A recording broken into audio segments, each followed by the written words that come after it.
O ayan, nandito na po ang Team Brooks. Ayan. O, shout out Team Brooks.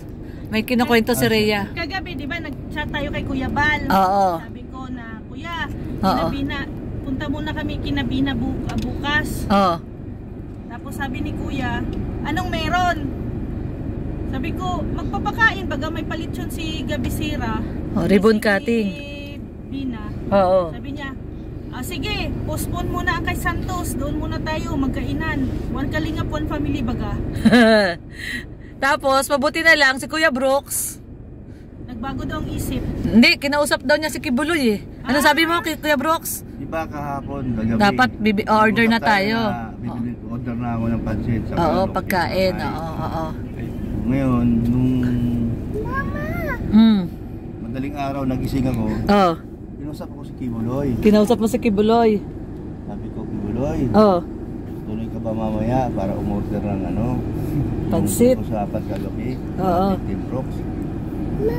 Sabi ni Kuya Brooks, talagang isip nga ako eh. Tinamad nung tumayo si Kuya Brooks. Muna tumawag si Rhea Olarte. Daling araw. Sabi, di daw matuloy kasi mayroon na daw pupuntahan kay Gabisera. Ganun ba? Sige. Tapos sabi ko sa kanya, hindi narinig eh. Bigla ko pinatayan eh. Sabi ko, doon na lang, nag-usap kami ni Kibuloy na dalawang isip, nag-usap kami kung matutuloy ba yung order ko. Kasi lang tumawag ito. Pero di niya na narinig yun. So, bigla ko pinatayan. So, ano sabi daw ni Kibuloy? Okay daw, okay. Sabi ni Kibuloy, okay kasi kainan pala yan. Tama-tama yung pupuntahan nyo. May lechon. May lechon kasi matakagal na din ang kain ng lechon. Isang mapagpalang tanghali po sa atin ng anong araw na ba ngayon, Daddy? Wednesday? Thursday, ayan. So, ayan, sa mapagpalang tanghali po sa atin ng Thursday. At ngayon po ay ito, alas 10 a.m. at pupunta po tayo sa ribbon cutting po ng pabahay ni Gabisera doon sa kuya ni Bina, no? Kila Bina Morales. At na-invite po ang buong Team Brooks. Syempre, ayan, nandito tayo kila Kuya Brooks. Sunduin muna natin sila. Ayan, gamitin muna natin yung itim na van kasi baka ma-stock up, hindi nagagamit. Laging yung puti yung nagagamit natin. So, ayan na po, sila Kuya Brooks. Sunduin lang natin dito at didiretso po tayo sa Basud. Doon po sa bahay po nila Bina Morales, no? At syempre napakagandang proyekto yung ginawa ni Gabisera doon na yun, pinatayuan niya si Ruel, no? Si Ruel po yun, no? Yung kapatid ni Bina. Pinatayuan niya ng bahay. Ay hindi, kahit ibaba mo lang yung salamin ha. Okay. So, yun po at hindi pa yata sila ready. At pinabababa ako ni Red. Baka may naliligo pa sa kanila. So, yun na nga po guys. Ngayon po ay papunta po tayo ng Basud at paunlakan po natin ang imbitasyon ng ating kasamahan sa batch 1 na si Gabisera. Napakaganda ng mga proyekto ni Gabisera dito sa Daet, no. Binalikan niya yung kanyang mga dating beneficiary, katulad po ni Bina Morales. Ayan, talagang si Gabisera po ang nag-vlog dati, no. In-endorse siya ni Kuya Bal kay Gab. At ngayon nga pong nandito si Gabisera ay tinuloy-tuloy niya po ang pagtulong dito sa pamilya ni Bina. Hindi lang kay Bina Morales, no, pati sa mga kamag-anak ni Bina like si Ruel. Siyempre si Lola, no, si Lola Rufina. Ayan. So, tara guys, samahan niyo po muli ang buong Team Brooks at ayan, mga join tayo. Ito ang buong Team Brooks. Ayan sila, Ay, ano kaya ang ginagawa nila? Ano kaya ginagawa nila? Ay, tatakpan nila yung sasakyan na puti. Bakit kaya tatakpan pa nila? Ayan, tinatakpan nila yung van po na puti. So, ayan po, guys. Tayo po ay on the road na naman po ang Team Brooks at bukas ay mag-scout po uli kami. And then, siguro, Sabado o next week, no? Next week ay babalikan namin yung aming mga bilag nitong nakaraan na Monday, no? Yung nag-scout at nag-charity po ang buong Team Brooks. So guys, sana po supportahan nyo po yung charity ng Team Brooks. Supportahan nyo po yung mga na-scout po namin na mga bagong beneficiary. Sana po panoorin nyo po yung mga charity ng Team Brooks para yung iba po hindi sinasabi na wala tayong charity. No, kasi yung in-upload ko kagabi na scout natin na mag-ina na iniwan po ng asawa, no.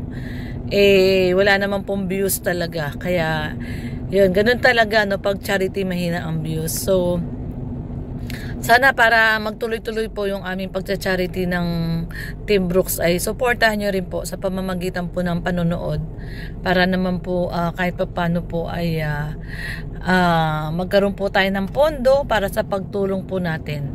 So yun po, maraming pong salamat sa lahat po ng tumatangkilik, lalong-lalo na po sa ating mga kadanjoy natics dyan. Salamat sa panonood nyo po sa buong Team Brooks. At tuloy-tuloy lang po ang pagmamahal natin sa Danjoy, diba? Sa ating magbe, mga kabebe natin dyan. So, yun guys, samahan nyo naman po kami ngayon na sa ribbon cutting po ni Gabasera. Sa ribbon cutting po ni Gabasera. Kahapon po syempre sa ribbon cutting po ng bahay ni Kim, no? Yung pabahay ni Papa Dan. So, ngayon naman po ay isa na naman pong Kalinga Partners ang may pabahay. Ayan. Tara po, samahan nyo po kami. O ayan, nandito na po ang Team Brooks. Ayan. O, shout out Team Brooks. May kinukwento si Rhea. Kagabi, di ba, nag-chat tayo kay Kuya Bal. Oo. Sabi ko na, Kuya, Kinabina, punta muna kami Kinabina bukas. Oo.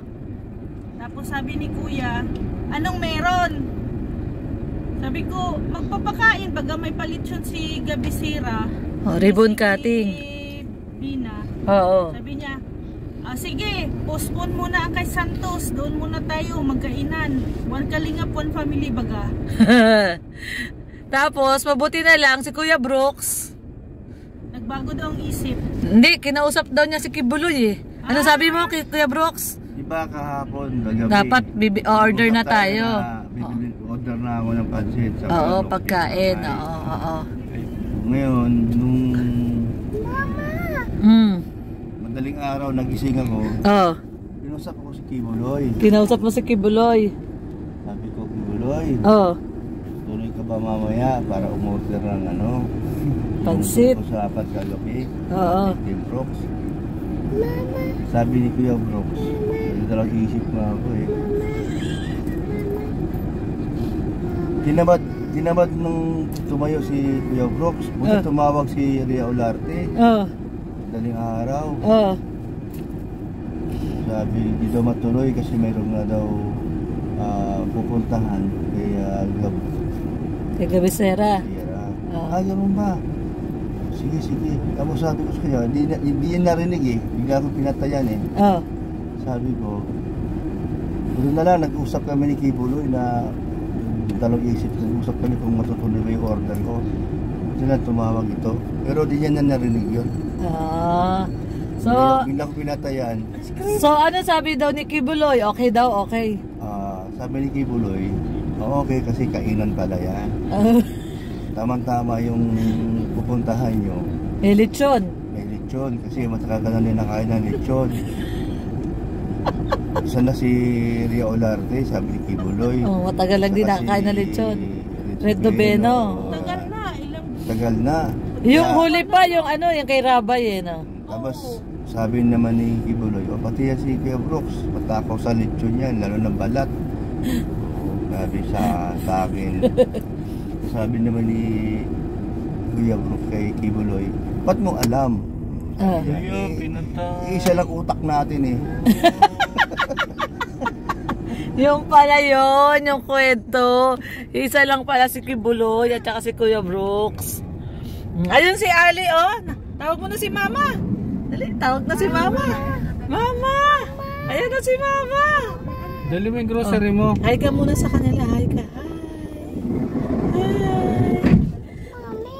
Oo, darating na si Mama. Pero, si Ate yun, si Ate. Alam mo ba?